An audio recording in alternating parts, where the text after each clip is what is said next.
प्यारे बच्चों, कैसे हैं आप सभी। उम्मीद है आप लोग बहुत ही अच्छे होंगे। आज हम पढ़ाने वाले हैं बुआ आप लोग को इतिहास। क्या पढ़ाने वाले बुआ? इतिहास पढ़ाने वाले हैं। और इतिहास में जैसा कि टॉपिक देख रहे हो बाबू, क्या लिखा हुआ है? यूरोप में राष्ट्रवाद। तुम लोग को बहुत समस्या आर्ट्स में हो रहा था भैया। साइंस तो पढ़ ले रहे हैं हम, ठीक है, मैथ्स भी पढ़ ले रहे हैं हम, लेकिन आर्ट्स में हमको बहुत परेशानी आ रहा है भैया। इतिहास समझ नहीं आ रहा हमको, भूगोल भी समझ में नहीं आ रहा है। तो इतिहास समझ में नहीं आ रहा बाबू, उसके लिए हम हैं, ठीक ना। क्या पढ़ाएंगे पहले बुआ? आज यूरोप में राष्ट्रवाद। और बाबू इतना विश्वास मान के तुम पढ़ो बुआ कि पूरा क्लास करने के बाद जितना पढ़ा देंगे ना बाबू, उससे क्वेश्चन बाहर नहीं आने वाला है। जो पढ़ाएंगे बुआ वो एग्जाम में आएगा, 200% आएगा बुआ, ठीक है। तो स्टार्ट करें बुआ विदाउट वेस्टिंग योर टाइम। बिल्कुल भैया स्टार्ट कीजिए। क्या है बुआ? यूरोप में राष्ट्रवाद। क्या बुआ? यूरोप में राष्ट्रवाद। इसको समझाएंगे बुआ, हर एक पॉइंट को तोड़ तोड़ के समझेंगे हम लोग कि यूरोप क्या है, राष्ट्रवाद क्या है, राष्ट्रवाद होता क्या है, डेली लाइफ में मतलब जो यूज होता है ना बुआ, उस टाइप से लेकर बताने का हम प्रयास करेंगे बाबू, ठीक है। तो चलो स्टार्ट करते हैं विदाउट वेस्टिंग योर टाइम। क्या है बुआ? सबसे पहले लिखा हुआ है बुआ यूरोप। तो जानेंगे बुआ कि यूरोप होता क्या है, क्या होता है यूरोप। बुआ तुमको पता है यूरोप एक महादेश है। क्या है बुआ? यूरोप एक महादेश है। जैसे बुआ एशिया एक महादेश है बुआ, वैसे यूरोप भी महादेश है। तो तुमसे अगर हम पूछ देंगे क्वेश्चन बुआ हम कि भारत देश जो है किस महादेश के अंतर्गत आता है, देखो बहुत लड़का सोच में पड़ गया ना सोच में। हमको पता है बहुतों को नहीं आता है, लेकिन कुछ कुछ होशियार बालक भी है, कुछ होशियार बालिका भी है जिसको समझ में आ रहा है कि हाँ भैया मजाक कर रहे हैं, हमको तो पता है कि एशिया महादेश में भारत आता है। बहुत अच्छा बुआ, पता है, बिल्कुल क्लैपिंग है आपके लिए बुआ। अब जिसको नहीं पता है बुआ ध्यान देना, यहाँ पर जिसको पता है वो भी ध्यान देगा। यहाँ भारत के बारे में नहीं बता रहे हैं, ठीक है बुआ। क्या हुआ? यूरोप में राष्ट्रवाद। यूरोप जैसे वो भारत जैसे एशिया महादेश के अंतर्गत आता है बुआ, यूरोप भी क्या है बुआ? महादेश है। इसके अंतर्गत भी बहुत सारे देश आते हैं, ठीक है बुआ।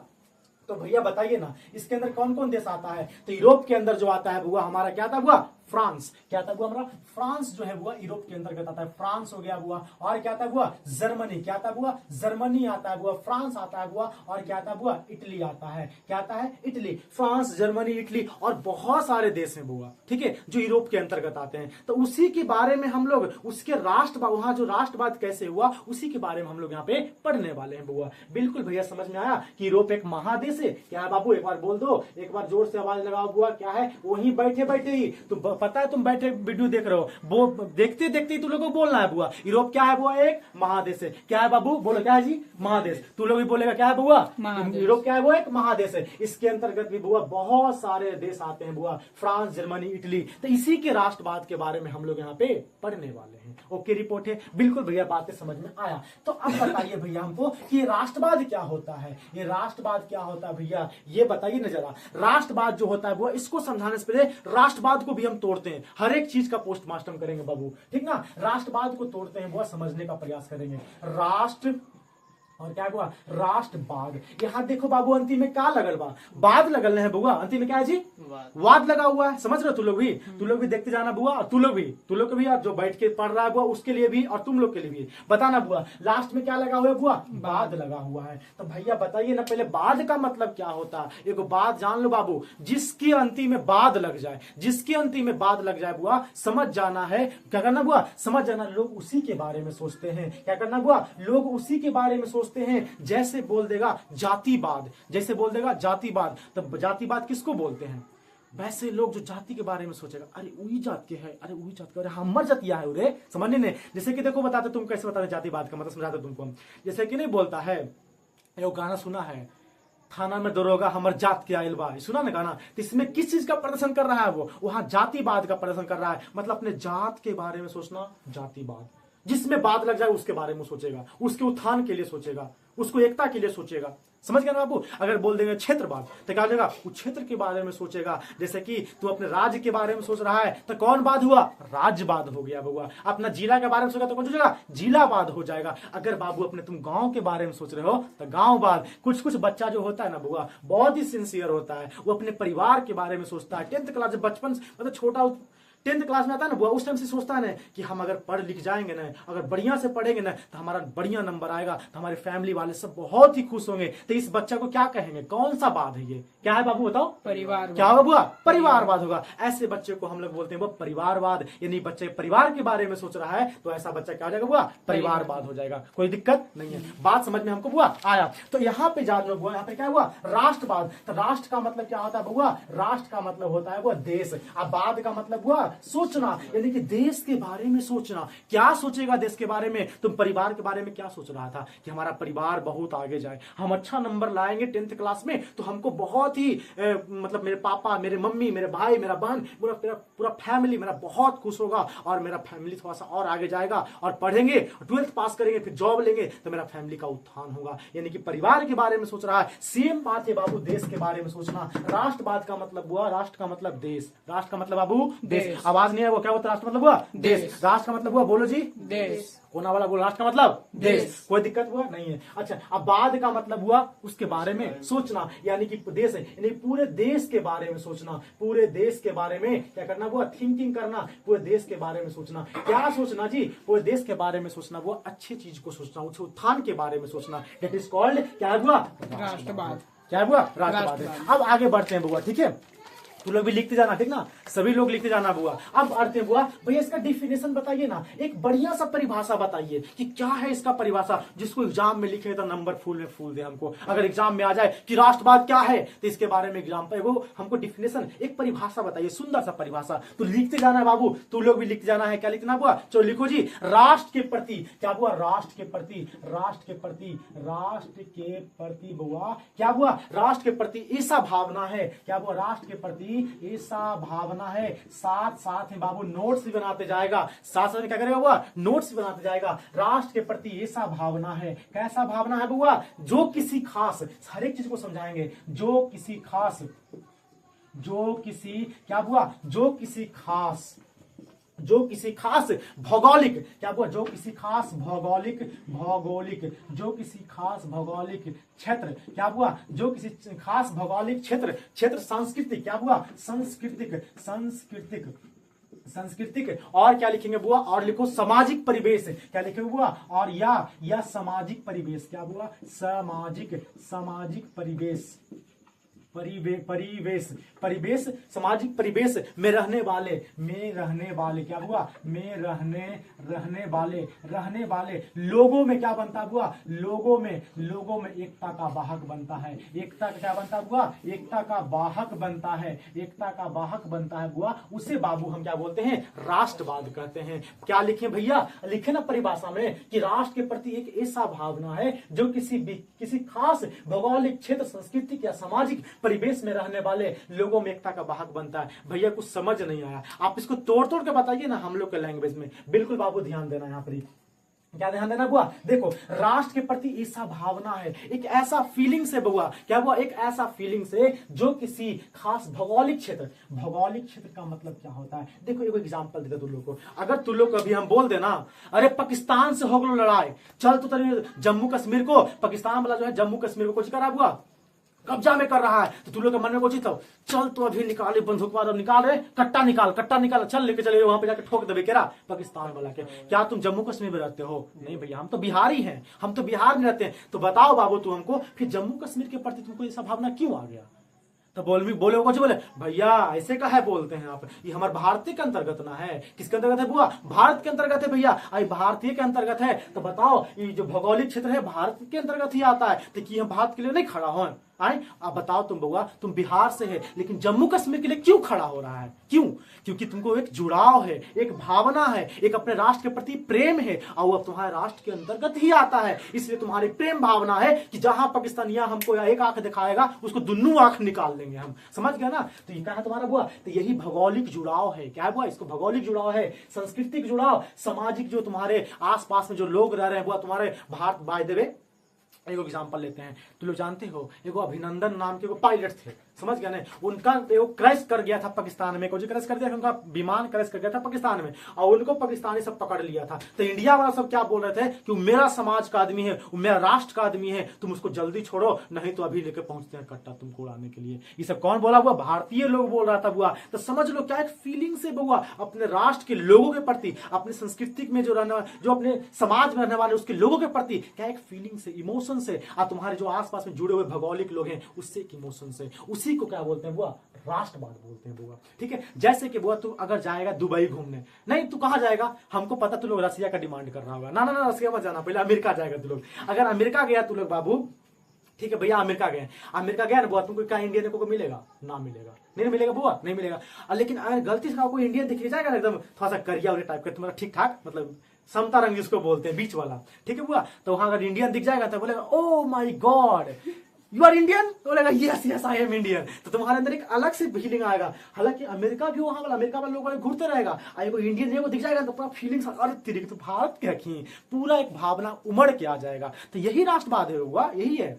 ठीक है, यानी कि राष्ट्र के प्रति ऐसा भावना होना, कैसा भावना होना बुआ? जो किसी खास भौगोलिक संस्कृति या सामाजिक परिवेश में रहने वाले लोगों में एक एकता, एक संगठन की बात करता है, एकता का बात करता है। यही क्या है बुआ? राष्ट्रवाद है। यहाँ लिखा हुआ है बाबू, क्या लिखा हुआ है? एकता का वाहक। एकता का वाहक मतलब क्या था बुआ? जो एकता को बढ़ावा दे उसे एकता का वाहक कहते हैं। क्या दिक्कत है? अब कहीं दिक्कत नहीं होना चाहिए, तो बोल सकते हो ना एक बार, अब बोलो तुम एक बार, अब हम झाप देते हैं, जाओ झाप दिए, तुम बोलो राष्ट्रवाद क्या है? तो बोले मैं कि भैया राष्ट्रवाद वो होता है जो राष्ट्र के प्रति ऐसा भावना होना जिसमें क्या करना हुआ, जो किसी खास भौगोलिक क्षेत्र से जुड़ा हो या सांस्कृतिक क्षेत्र से या सामाजिक परिवेश में रहने वाले लोगों में एकता का वाहक बनता है, उसे हम कहते हैं बाबू राष्ट्रवाद कहते हैं। कोई दिक्कत बानी नहीं है? हमारे संतुलों के समझ में आ रहा है बाबू कि राष्ट्रवाद क्या है। ठीक है, अब क्या था वो? यूरोप में राष्ट्रवाद। तो हम लोग को भारत में राष्ट्रवाद नहीं पढ़ना है अभी हम लोग को क्या पढ़ना हुआ? यूरोप में राष्ट्रवाद। तो हम लोग सीखेंगे बुआ कि यूरोप में राष्ट्रवाद की भावना का विकास कैसे हुआ, कहां हुआ।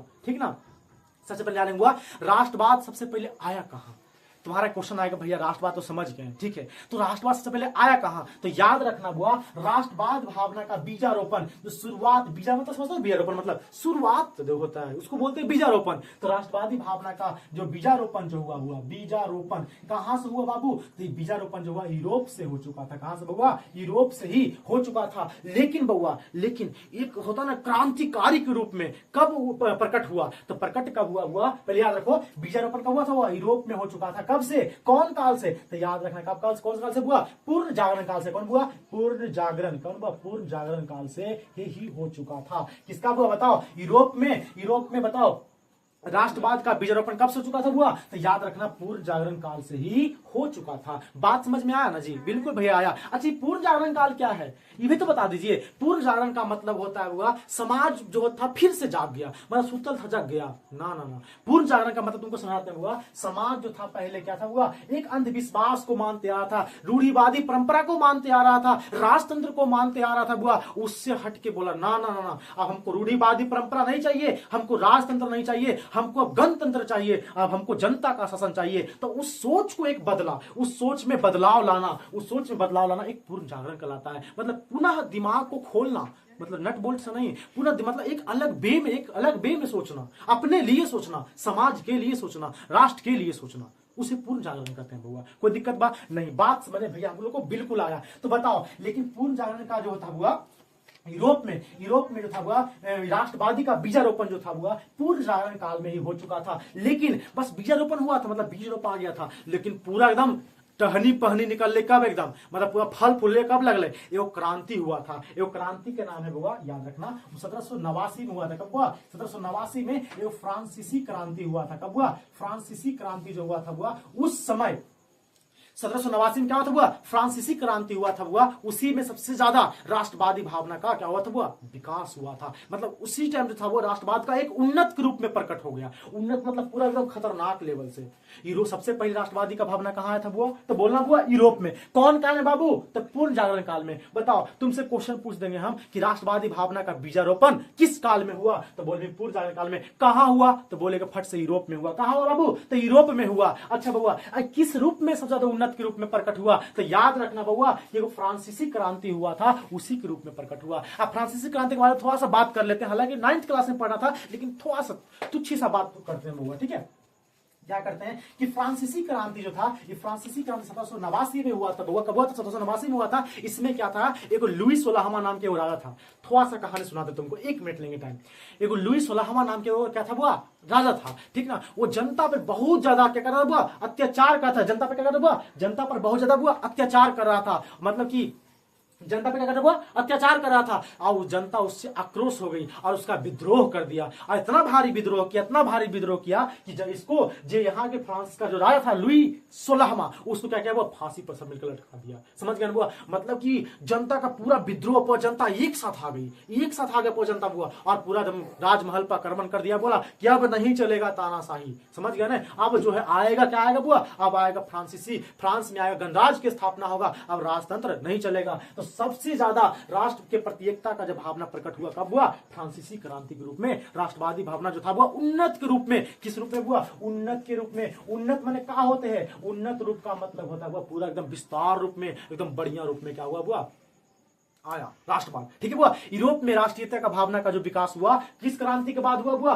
फ्रांसीसी क्रांति में हुआ। सबसे ज्यादा विकास अगर कोई हुआ बुआ तो किसमें हुआ बुआ? फ्रांसीसी क्रांति हुआ। तू लोग को समझ में आ रहा है जी? खाली हम तू लोग पे ध्यान दे रहे हैं, कितना मानते तू लोग का भाई। ये लोग देखो बैठा हुआ, ये लोग पे ध्यान नहीं दे रहे हैं, हम पूरा फोकस तुम्हारे पे चल गया। तू लोग को भी आ रहा है ना? हाँ, आ रहा है ना जी?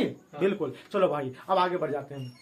समझ में आया? पहले एक बार क्वेश्चन कर ले तुमसे, कितना तू लोग पढ़ा? राष्ट्रवाद जो था वो बताओ। यूरोप कौन सा, यूरोप क्या है पहले बताओ। यूरोप भैया एक महादेश है। क्या है बाबू? महादेश है। जैसे एशिया एक महादेश वैसे यूरोप भी एक महादेश है। ओके बुआ। अच्छा बताओ यूरोप में कौन कौन देश? फ्रांस, जर्मनी, इटली आते हैं बुआ। और उसी के बारे में राष्ट्रवाद के बारे में पढ़ेंगे। अच्छा राष्ट्रवाद का मतलब लास्ट में बाद लगा हुआ है, जिसमें बाद लग जाए वो पूरे के बारे में सोचता है। परिवारवाद परिवार के बारे में सोचेगा। राष्ट्रवाद तो राष्ट्र के प्रति सोचेगा बुआ। कोई दिक्कत है नहीं? बात समझ आया? अच्छा राष्ट्रवाद का जो बीजारोपण हुआ बुआ वो किस काल से हुआ बुआ? तो पता है भैया कि पूर्ण जागरण काल से हुआ। और कौन कौन सा महादेश में हुआ बुआ?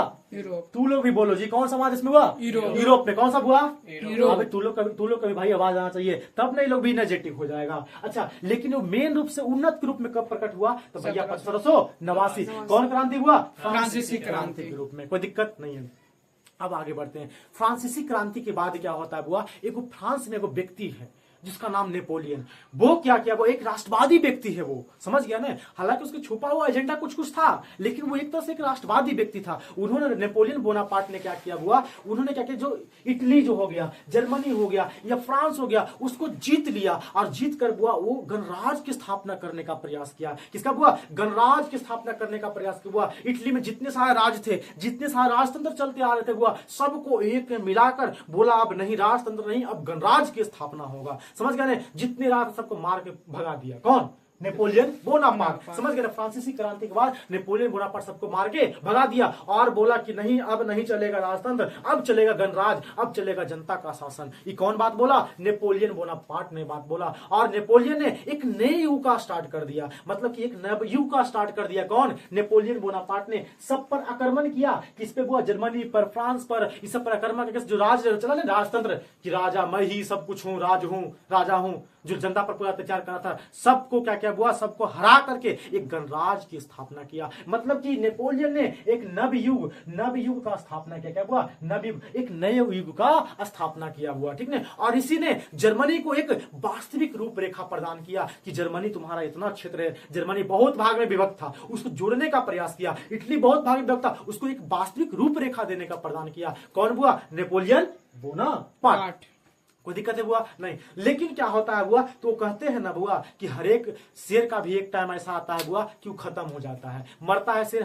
मतलब हर आदमी तो हमेशा मजबूत ही नहीं रहेगा बुआ। अब नेपोलियन पूरा एकदम देश को इधर उधर से सबको वास्तविक रूपरेखा देने का प्रदान किया। इटली को, जर्मनी को, सबको बढ़िया करने का प्रयास किया। लेकिन बुआ नेपोलियन का हो जाता है पतन। नेपोलियन को होता है बुआ पतन हो जाता है। अब कब होता है नेपोलियन का पतन? हुआ पतन मतलब समझ लो ना, डिक्लाइन ऑफ, मतलब खत्म हो गया अब नेपोलियन का ताकत। समझ गया ना बुआ? कब हुआ वो? 1814 में। कब हुआ वो? 1814 में। मतलब नेपोलियन का पहले ये बताओ काम क्या कैसे नेपोलियन हुआ? उन्होंने किया था ना काम हुआ कि जितना भी राजतंत्र था उसको खत्म कर दिया था। इटली में, जर्मनी में राजतंत्र को खत्म करके एक गणराज्य की स्थापना करने का प्रयास किया था बुआ। और नेपोलियन पतन कब हुआ? 1814 में किया। और कब हुआ इसका पतन हुआ 1814 में।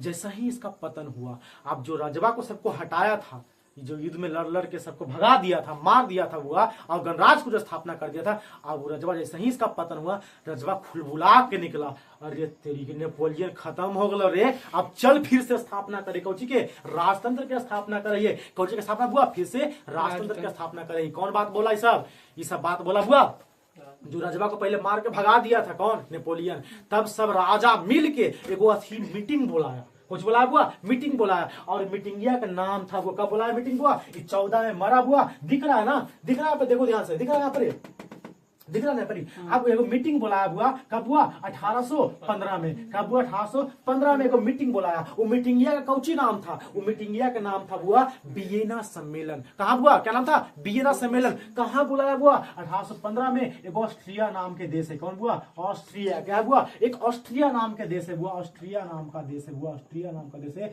जिसकी राजधानी क्या नाम है हुआ, वियना। क्या है हुआ, वियना, जिसकी राजधानी हुआ वियना। इधर दिख रहा है दूर तक, उधर, ठीक है, हाँ, जिसके धाने कहा हुआ, वियना। वहां एक सम्मेलन बुलाया, एक सभा बुलाया। क्या बुलाया हुआ, एक सभा बुलाया। कौन बुलाया सभा, तो बुलाने वाला एक हेड था, जिसका नाम था हुआ मेटरनिक। क्या नाम था हुआ, मेटरनिक। क्या नाम था हुआ, क्या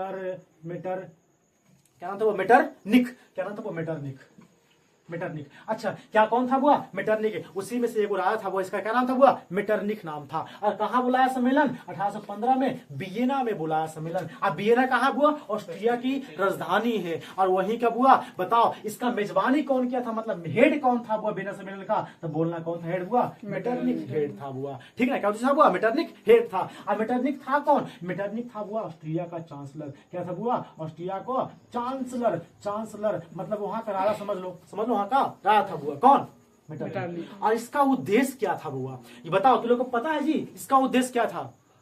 कोई बात नहीं, हम है ना बताते हैं। ये जो था वो वियना सम्मेलन जो था हुआ, इसका उद्देश्य क्या था, इसका उद्देश्य था बाबू, याद रखना, इसका उद्देश्य था, जो नेपोलियन ने युद्ध जो नेपोलियन किया था और सबको हरा करके एक गणराज का जो स्थापना किया था, उसको फिर से खत्म करके अब पुराना जो राजतंत्र था ना, उसका स्थापना करना। यानी कि बउआ, इसका वियना सम्मेलन का जो उद्देश्य था वो क्या था हुआ, पुरातन व्यवस्था। क्या हुआ, पुरातन व्यवस्था को फिर से स्थापना करना। यानी बाबू हो, पुनः स्थापना करना। कौन करना हुआ, पुनः स्थापना करना। किसका पुनः स्थापना बउआ, तो जो नेपोलियन के युद्धों ने जो गणराज का स्थापना कर दिया था, यानी कि जो गणराज का स्थापना कर दिया था बुआ, उसको फिर से राजतंत्र में बुआ परिवर्तित करना। कोई दिक्कत है बुआ, नहीं, बिल्कुल भैया, बात समझ में आ रहा है। ठीक है बाबू, आगे बढ़ जाते हैं। अब आगे बढ़ते हैं बुआ, अब इसमें कौन कौन देश भाग लिया था, दिख रहा है जी, इतना से दिख रहा ना। अब इसमें कौन कौन देश भाग लिया था, इसमें देश भाग लिया था बुआ, इसमें प्रसा लिया था भाग। कौन लिया था बुआ, प्रसा लिया था। और कौन लिया था बुआ, रूस लिया था, रूस प्रसा। और कौन लिया था बुआ, ब्रिटेन भी भाग लिया था बुआ। और बताओ जी, एगो तू लोग पे नाम छोड़ दे, कौन था, ऑस्ट्रिया। क्या था बुआ, एगो ऑस्ट्रिया। और क्या था बुआ, ऑस्ट्रिया। सही है ना, ऑस्ट्रिया। सॉरी भाई, सॉरी फॉर एवरीवन। ऑस्ट्रिया। कौन लिया था भाग बुआ, ऑस्ट्रिया। ये कौन देश था बुआ, एगो देश बुआ ऑस्ट्रिया लिया था। नहीं दिख रहा क्या इधर, अच्छा कोई बात नहीं, समझ रहा, तू लोग समझदार है, ऑस्ट्रिया बोल दिए वो, हमको पता तू लोग बहुत तेज है। कौन सी बुआ, ऑस्ट्रिया। आया बात समझ में। एक बार थोड़ा सा वियना सम्मेलन पे थोड़ा सा और बात करते हैं बुआ, कि वियना सम्मेलन का स्थापना कब हुआ, 1815 में। कहाँ हुआ था, ऑस्ट्रिया के बुआ, ऑस्ट्रिया की राजधानी वियना में। कहा हुआ, ऑस्ट्रिया की राजधानी हुआ वियना में हुआ था बुआ। अच्छा, इसका बताओ, इसका मेजबानी कौन किया था, तो भैया बिल्कुल मुंह में याद है, मेटरनिक ने। कौन बुआ, मेटरनिक ने। कौन बुआ, मेटरनिक। अब मेटरनिक कहाँ के चांसलर था बुआ, ऑस्ट्रिया के चांसलर था। इसका उद्देश्य क्या था, इसका उद्देश्य था कि फिर से पुरातन व्यवस्था को लाना, जो नेपोलियन के युद्धों ने समाप्त कर दिया था, फिर से उस चीज को लाना। किसका उद्देश्य था बुआ, वियना सम्मेलन का उद्देश्य था। और बुआ बताओ, कौन चांसलर था बुआ, मेटरनिक था। मेटरनिक ने मीटिंग बुलाया और उसमें बहुत सारे देश को शामिल किया, प्रसा, रूस, ब्रिटेन, ऑस्ट्रिया, सबको शामिल किया। और इसका उद्देश्य था कि जो नेपोलियन बोनापार्ट ने जो गणराज का स्थापना किया है, उसको खत्म करके फिर से राजतंत्र को लाना। कुछ करना बुआ, फिर से राजतंत्र को लाना। कोई दिक्कत यहाँ तक नहीं है। अब हम लोग आगे बढ़ते हैं बुआ, क्या करते हैं बुआ हम लोग, अब हम लोग आगे बढ़ते हैं। अब आगे बढ़ने से पहले बुआ, थोड़ा सा पहले बुआ, इसके और आगे बात करते हैं बुआ। इसके बाद इसके बारे में एक बार तुम लोग से क्वेश्चन भी पूछेंगे हम, ठीक है। ये जो वियना सम्मेलन जो था ना बुआ, इससे क्या साबित हुआ, ये जो वियना सम्मेलन जो था हुआ, इससे एक नया युग का फिर से शुरुआत हो गया। कौन युग का? मेटरनिख युग का। मतलब जो राजतंत्र वाला युग था फिर से शुरू हो गया। और कौन युग का अंत हुआ? तो अभी ना बताएं बुआ, मेटरनिख युग का अंत हो गया, सॉरी किसका बुआ? नेपोलियन युग का अंत हो गया। और किसका शुरुआत हुआ बुआ? मेटरनिख युग का शुरुआत हो गया। यानी कि बुआ इस सम्मेलन जो हुआ, वियना सम्मेलन हुआ, इसमें कौन युग का शुरुआत हुआ? तो याद रखना बुआ, मेटरनिख युग का शुरू। मेटरनिख युग क्या हो गया बुआ? मेटरनिख युग क्या हो गया बुआ? शुरू हो गया। और कौन युग? जो नेपोलियन बोनापार्ट ने जो युग को एक नया आयाम नव क्या था बुआ? नवयुग की जो स्थापना किया था बुआ, एक नया रूपरेखा प्रदान करने का काम किया था बुआ, जो गणराज्य का स्थापना करने का काम किया था नेपोलियन बोनापार्ट, उस युग का अंत हो गया। और कौन युग का स्टार्ट हुआ बताओ बुआ एक बार? कौन युग का बुआ? मेटरनिख युग का शुरुआत हुआ। कोई दिक्कत है नहीं? बात समझ में बिल्कुल आया। अब जो क्या हुआ बुआ, अब आ जाओ आगे। अब जो है मेटरनिख क्या हुआ, एक पुरातन व्यवस्था को लाने का प्रयास किया। और सिर्फ हर एक देश में जहां जहां गणराज्य की स्थापना हो गया था ना, फ्रांसीसी क्रांति के तहत या गणराज्य की स्थापना हो गया था ना, तो वहां फिर से राजतंत्र को लाने का प्रयास किया। कौन? मेटरनिख। और क्या किया जो हुआ, जो पुरातन व्यवस्था था, अभी रुक जाओ एक सेकंड रुक जाओ, पहले क्वेश्चन पूछेंगे बाबू, इतना मिटा देंगे, उस पर आगे लिखने का प्रयास करेंगे। तू लोग साथ में, तू लोग भी बोलेगा बुआ, जो यहाँ देख रहा है क्लास वो भी देखेगा बोलेगा, और साथ में तुम लोग जो पढ़ रहे हो बाबू, तू लोग हमसे जो वीडियो के माध्यम से देख रहे हो बुआ, वो लोग भी बोलेंगे साथ साथ में, और तू लोग भी बोलेगा बुआ लोग, ठीक है?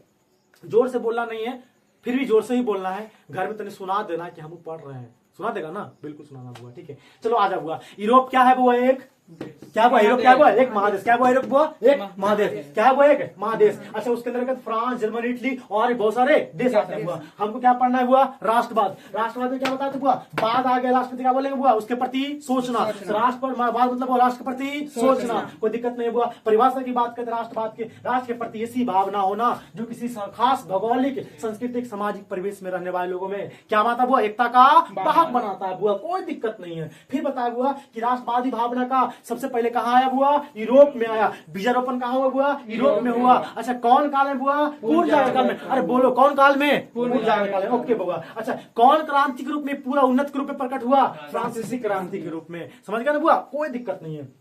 उसके बाद नेपोलियन का बात किए थे बुआ। नेपोलियन बोनापार्ट क्या था, क्या किया था बुआ? राजतंत्र को खत्म करके गणराज्य की स्थापना करने का कोशिश किया था। उस पर जब नेपोलियन बोनापार्ट का जब पतन होता है, कब हुआ पतन बुआ? 1814 में। कब हुआ? 1814 में। उसके बाद बुआ कौन आता है? उसके बाद आता है बुआ एक सम्मेलन बुलाया था, इसका नाम था बुआ वियना सम्मेलन। कब हुआ जी? 1815। कब हुआ बाबू? 1815 में हुआ। कौन था उसका मेजबानी? कौन किया था बुआ? मेटरनिख ने किया था। मेटरनिख कौन था? ऑस्ट्रिया के चांसलर। अब बोलेंगे बाबू कहां हुआ था, तो बोल मी ऑस्ट्रिया के राजधानी भैया वियना में हो लेगी सम्मेलन का नाम कुछ बोले वियना सम्मेलन। इसका उद्देश्य क्या था बुआ? पुरातन व्यवस्था को फिर से स्थापना करना। अच्छा, इसमें कौन कौन देश भाग लिए थे? प्रसा, रूस, ब्रिटेन, ऑस्ट्रिया। याद हुआ नहीं हुआ? बिल्कुल याद करते चलना बुआ। अच्छा बताओ, फिर से बताओ, कौन कौन देश भाग लिया था? बोलो जी।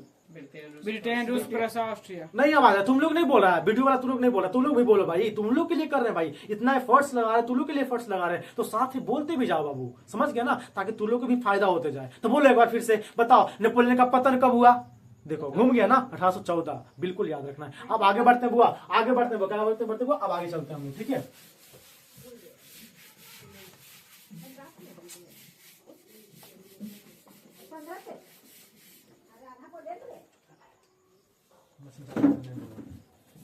अब बुआ आगे बढ़ जाते हैं बुआ, ठीक है?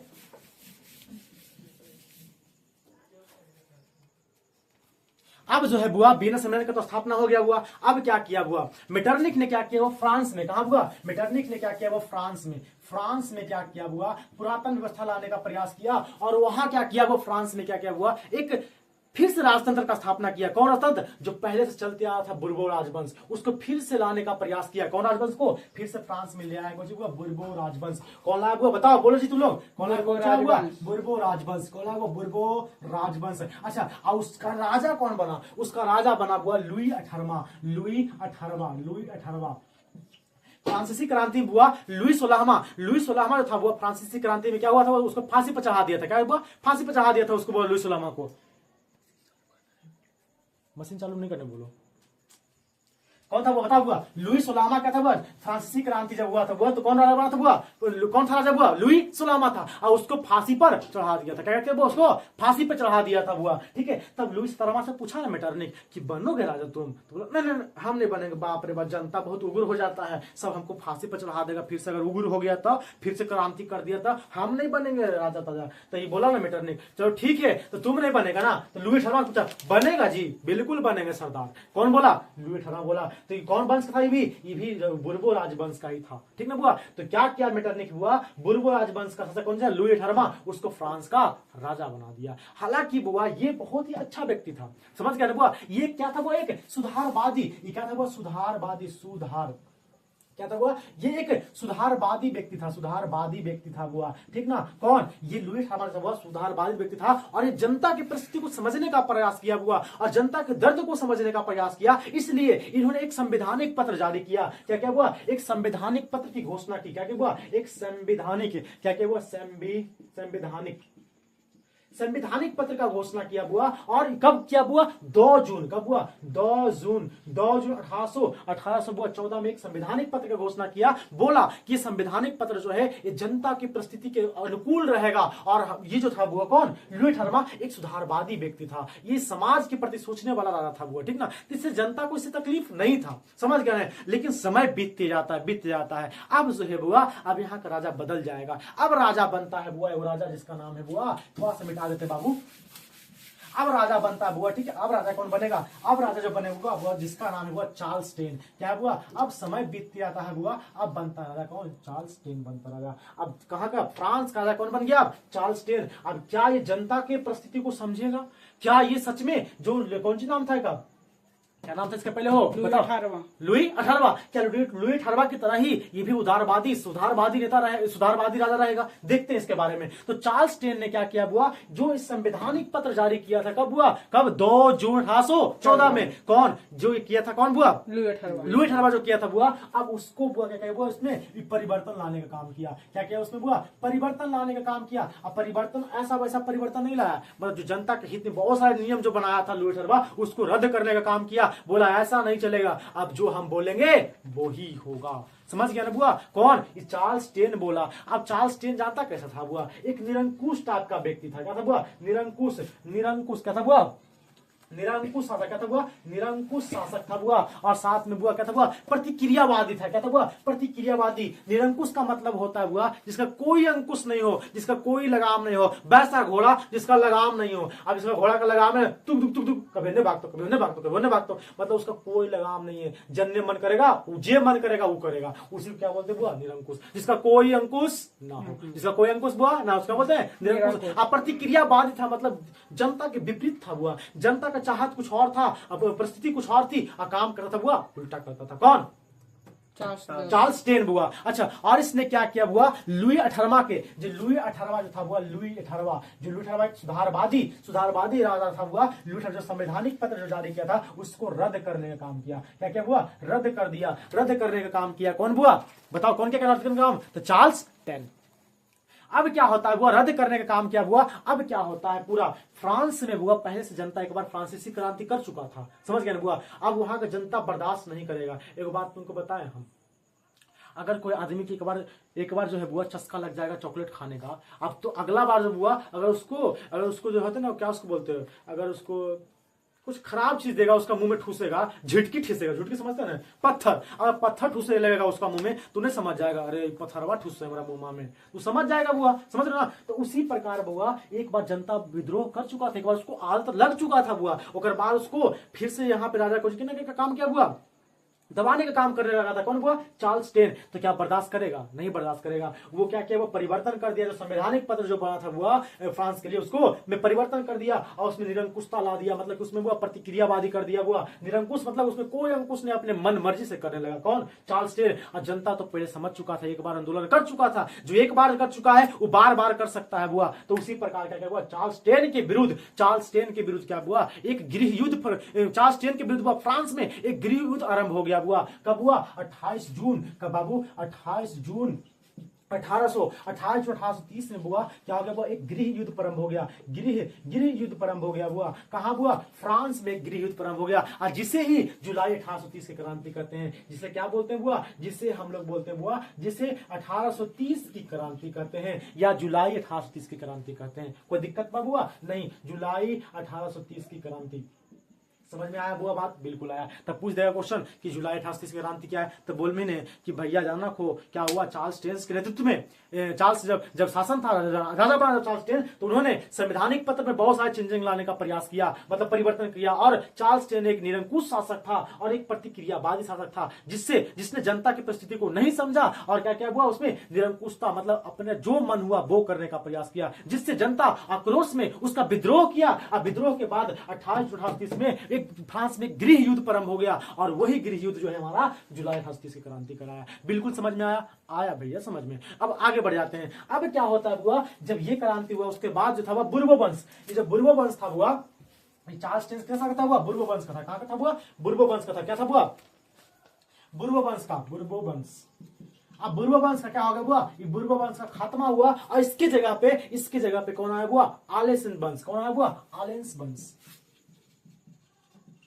आलेंस वंश। तुम लोग को समझ में आ रहा ना जी? हाँ, तुम लोग को भी आ रहा। क्या वो आलेंस वंश की स्थापना हुआ, और इसका राजा कौन बना बुआ, इसका राजा बना लुई फिलिप। कौन बना बुआ? इसका राजा बना हुआ लुई फिलिप।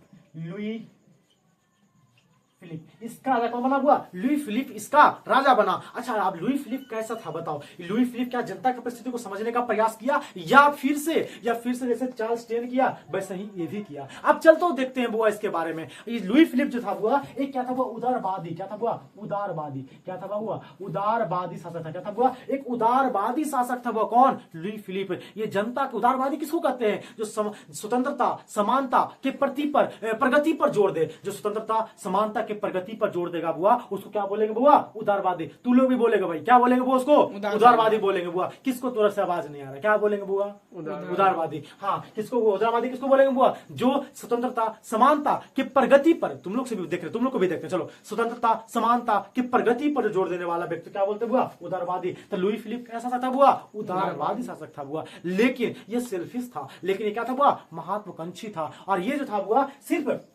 सिर्फ हुआ जिसके पास पैसा है, जो पूंजीपति है। क्या हुआ? पूंजीपति है, वैसे लोग के ही साथ रहना पसंद किया। अब बताओ, कोई भी देश में सिर्फ पूंजीपति को साथ जाएगा तो कितना मनी होगा? मुट्ठी भर होगा पूंजीपति बबुआ। तो समझ गए ना, जो क्या था बुआ? जो कि अल्पमत था। अच्छा बताओ, तुमसे पूछ देंगे हम कि लुई फिलिप कैसे लोग के साथ जाना पसंद किया? पूंजीपति लोगों के साथ जाना पसंद किया, और वो जो क्या था बुआ? अल्पमत था बुआ। समझ गए ना? तो बताओ, तुम मुट्ठी भर लोग के साथ रहेगा, अब बाकी सब जनता क्या हो गया? वो जो गरीब जनता था, वो जो गरीब लाचार जनता था हुआ, क्या हो गया हुआ? उसके मन में आक्रोश आएगा, विद्रोह की भावना आएगा, क्रांति का भावना आएगा कि क्रांति करना है, विद्रोह करना, आंदोलन करना है, कि मेरे प्रति मेरा नहीं सोच रहा है, सिर्फ पैसा वाला को पूछ रहा है, जिसके पास पैसा है भैया भैया, जिसके पास पैसा नहीं है भाग यहां से, भाग यहां से। ऐसा थोड़ी होता है। तो उसके अंदर क्या है? विद्रोह की भावना, अब फिर से वो क्रांति हो जाएगा वो यहाँ पर। अब ये जो लुई फिलिप था हुआ, ये क्या किया? प्रधानमंत्री नियुक्त किया। यहाँ थोड़ा सा मिटाते हैं हुआ, ठीक है? ये लुई फिलिप था हुआ प्रधानमंत्री नियुक्त किया हुआ गीजो को। किसको हुआ? गीजो को। किसको हुआ? गीजो को अपना प्रधानमंत्री नियुक्त किया। और गीजो कैसा व्यक्ति था? वो एक कट्टरवादी व्यक्ति था। कब नियुक्त किया हुआ? तो बताओ, 1840 में। कब नियुक्त किया हुआ? 1840 में गीजो को अपना प्रधानमंत्री नियुक्त किया। जो गीजो एक कट्टरवादी क्या था? कट्टरवादी प्रधानमंत्री था, जो समाज के सुधार, सामाजिक सुधार, आर्थिक सुधार किसी के मतलब होता ना समर्थन में नहीं था। ना तो इसको सामाजिक सुधार चाहिए, नहीं आर्थिक सुधार चाहिए। समाज पिछड़ रहा, पिछड़ने दो, खाली पैसा वाला लोग है ना हम लोग के पास, बिल्कुल है, ठीक है? अच्छा, आर्थिक सुधार कुछ भी नहीं करना है हम लोग को, बस हमारा लोग का बस शासन करना है, जनता पर अत्याचार करना है। ये कौन था बुआ? गीजो था इसका प्रधानमंत्री। इसी के शासनकाल में बुआ, ये लुई फिलिप के शासनकाल में क्या होता है? फ्रांस में बुआ, फ्रांस में भूखमरी, बेरोजगारी, क्या होता है? फ्रांस में भूखमरी, बेरोजगारी, और क्या होता है? गरीबी चारों तरफ फैल जाता है बुआ। सब लोग भूख से तड़प रहे होते हैं बुआ। इसी कारण जो वहां का राष्ट्रवादी लोग होता है, फिर से एक आंदोलन करता है। अब वो आंदोलन का नाम क्या था वो बताओ? 1848 की क्रांति। क्या था बुआ? 1848 क्रांति। फ्रांस में फिर से आग की धधक जाता हुआ कि हम लोग जनता पे फिर से अत्याचार करने का प्रयास कर रहा है। अब राष्ट्रवादी लोग जो होता है, वो जो राष्ट्र के प्रति सोचता है, फिर से आंदोलन भड़का। और 22 फरवरी कब हुआ? 22 फरवरी हुआ। 22 फरवरी हुआ, क्या किया? 22 फरवरी 1848 को क्या किया हुआ? इन्होंने जो राष्ट्रवादी लोग था, उन्होंने इन्होंने क्या किया, एक भोज का आयोजन किया। जानते क्यों भोज का आयोजन? इसलिए भोज का आयोजन किया, वह भोज एक बहाना था, वहां सबको मिलाना था। भोज तो एक बहाना था और वहां लेकिन सब जनता को क्या करना था, बुआ मिलाना था और जनता को एकजुट करने का मकसद था। इन्होंने क्या किया, जो राष्ट्रवादी व्यक्ति था, 22 फरवरी 1848 को भोज का आयोजन किया और सबको थिथर्स के नेतृत्व में भोज का आयोजन किया हुआ और सबको एक साथ किया और क्या बोला कि देखो अब भोज खिलावे के बहाने वहां मोटिवेट करना था, जनता को एकता में लाना था बुआ, सबको एकजुट करना था बुआ, समझ गया ना? भोज तो एक बहाना था, मेन काम क्या था, जनता को एक साथ करने का मेन मकसद था बुआ। अब क्या हुआ वहां पे बुआ, वहां पे क्या हुआ, वहां पे सबको मोटिवेट किया कि देखो हमारा राजा कैसे कर रहा है, क्या कर रहा है, नहीं कर रहा, देखो हमारा गीजो जो प्रधानमंत्री है हम लोग की परिस्थिति को नहीं समझ रहा है, हमारे चारों तरफ बेरोजगारी फैली हुई है, एकदम पूरा अंदर की भावना जो फीलिंग्स था उसके अंदर सारा उजागर किया। वो लोग जनता बोला यस आप सही बोल रहे हैं, बिल्कुल सही बोल रहा था बुआ, क्योंकि जो राष्ट्रवादी लोग था बिल्कुल जनता के हित में बात करेगा, राष्ट्र के हित में बात करेगा बुआ। तब वहां से जनता उखड़ जाता है बुआ और लुई फिलिप जो था शासक बुआ उसको गद्दी छोड़ने पर मजबूर करता है और ये पलायन कहां करता था बुआ, इसको इंग्लैंड भगा देता है। कब भाग गया बुआ, 24 फरवरी, कब बुआ 24 फरवरी 1848 को इसको इंग्लैंड पलायन करना पड़ा। किसको बुआ, लुई फिलिप को बुआ इंग्लैंड भागना पड़ा। किसको बुआ, लुई फिलिप को। अब कौन इसी क्रांति को बोलते हैं बुआ, इसी को हम लोग बोलते हैं बुआ, क्या बोलते हैं, इसी को बोलते हैं बुआ 1848 की क्रांति। ठीक है बुआ, तो कोई दिक्कत की बात नहीं है। उसके बाद बुआ वहां पर ही स्वतंत्रता की घोषणा हो जाता है। अब बोल दिया कि कोई राजा बजा नहीं आएगा, अब कोई राजा नहीं आएगा यहाँ पर। अब समझ गए ना, अब गणतंत्रता की घोषणा हो गया। और क्या गणतंत्रता में घोषणा किया गया बुआ कि 21 साल के जितना भी लोग है सभी को मत देने का अधिकार दिया जाएगा। अब राजा का बेटा राजा नहीं, जनता जिसको चाहेगी वो राजा बनेगा, जो काबिल होगा वो राजा बनेगा बुआ। तब यहाँ क्या होता है बुआ, अब जो होगा गणतंत्र की घोषणा हो गया और उसमें नियम बनाया गया कि अब 21 वर्ष के ऊपर जितने भी लोग हैं सभी को मत देने का अधिकार मिलेगा और जनता जिसको चुनेगी वो ही राजा बनेगा। अब यानी कि फ्रांस में राजतंत्र का हो गया खात्मा, खत्म हो गया राजतंत्र। अब क्या आ गया वो, गणतंत्र की घोषणा हो गई और उसमें नियम लगाया गया। क्या लगाया गया, अभी बोले हम 21 वर्ष से ऊपर के जो व्यक्ति थे उसको क्या करना हुआ, मत देने का अधिकार दिया गया। और उसके बाद कौन जीत गया हुआ, उसके बाद जीत गया हुआ उसका कौन जीत गया हुआ, लुई नेपोलियन। कौन बना राजा हुआ उसके बाद, लुई नेपोलियन हुआ वहां फ्रांस का सम्राट बना। और सम्राट बनने के बाद हुआ, सिर्फ सम्राट बनने के बाद हुआ क्या हुआ, सिर्फ फ्रांस पे ही नहीं इसका इम्पैक्ट पड़ा, फ्रांस तो वहां तो हो ही गया गणतंत्र का स्थापना, इटली पर भी इंपैक्ट पड़ने लगा, जर्मनी पर भी इंपैक्ट पड़ने लगा, आसपास में जितने लोग थे उस जितने देश थे सब पर, जो जहां जहां राजतंत्र चल रहा था बुआ सब पर इंपैक्ट पड़ने लगा बुआ। बोला अरे बाप रे, वहां तो गणतंत्र की स्थापना हो गया, हम सब भी जो हम लोग पे जो राजा जो अत्याचार कर रहा है हम लोग भी क्या करेंगे, फ्रांस की तरह ही क्रांति करेंगे, फ्रांस की लोग की तरह ही क्रांति करेंगे और राजतंत्र को जड़ से उखाड़ फेंकेंगे। मतलब बात तुमको कहें, जैसे तुम्हारे आसपास के लोग अगर कोई अच्छा रहेगा ना बुआ, तुम्हारे घर तरह कोई नहीं बोलते हैं घर तरह कोई एसपी बन जाओ, तो मन में आएगा अरे हमको भी पढ़ना है, तो तुम्हारे आसपास वाला देश कोई बहुत आगे जाएगा ना बुआ तो तुम खुद ही मोटिवेट हो जाएगा। समझ गए ना बुआ, तब इसका प्रभाव पूरे यूरोप पे पड़ा बुआ, ना सिर्फ फ्रांस स्वतंत्र हुआ बुआ, पूरे यूरोप पर इसका प्रभाव पड़ा। अब इटली में भी राजतंत्र चल रहा था बुआ, वहां भी एकीकरण करके गणतंत्र की स्थापना होगा। फिर जर्मनी में भी वैसे ही होगा बुआ, पोलैंड में भी वैसे होगा बुआ। सारे चीज को हम कवर करेंगे, लेकिन नेक्स्ट वीडियो में करेंगे बुआ। कल हम पढ़ाने वाले हैं कि इटली का एकीकरण कैसे करेंगे, समझ गए ना बुआ। अब पूरा डिटेल से पढ़ाएंगे इटली का एकीकरण, जर्मनी का एकीकरण बुआ, सब बढ़िया से पढ़ाने वाले हैं तुमको बुआ। तो उम्मीद है बच्चा पार्टी कि तुमको ये सब सारी चीजों कवर हो गया होगा, समझ में आया होगा बुआ। साथ में तुम लोग नोट्स भी बनाते जाना बुआ, ठीक है, नोट्स भी बनाते जाना है तुम लोग साथ साथ में। और उम्मीद है तुमको बहुत बढ़िया समझ में आया होगा बुआ। हम तुम्हारे लिए पूरा एफर्ट्स लगाएंगे, अपना जितना है ना बुआ, 200% नहीं 1000% देंगे। बस तुम अपना समय दो, थोड़ा सा कीमती समय दो, हम तुम्हारे लिए सब कुछ करेंगे बुआ। और विश्वास मानो भाई, बिलीव मी ब्रदर, तुमको जो यहाँ पढ़ाएंगे एग्जाम में आएगा, लिख के ले लो तुम बुआ, ठीक है। बस ऐसे ही विश्वास बनाए रखो बुआ, और हम तुम पे जो विश्वास पे खरा उतरेंगे, ठीक है बुआ। Take care, bye, see you tomorrow.